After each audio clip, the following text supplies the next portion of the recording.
my home.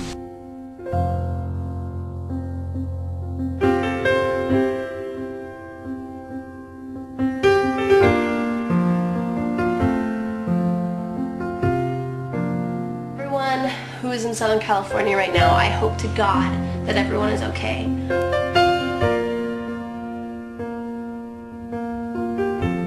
More than a dozen major wildfires started spreading across Southern California. Here's a look at where those fires are going from Santa Barbara to Malibu. Fires are out of control across Southern California.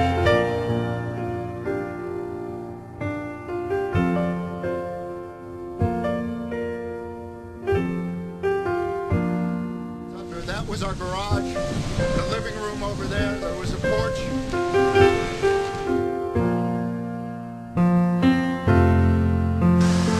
This is outside my house.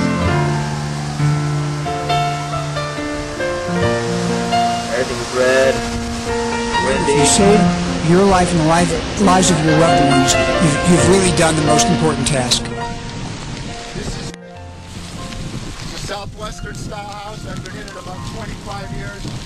Out here when there was nothing. We did cleared brush, we did what we could. This was a living hell coming over the hill. And this is what I come home to today. We are going to make sure that the people are not out there on their own, alone, and they have to rebuild. That's what we do. We are all going to be one family. We are all going to work together.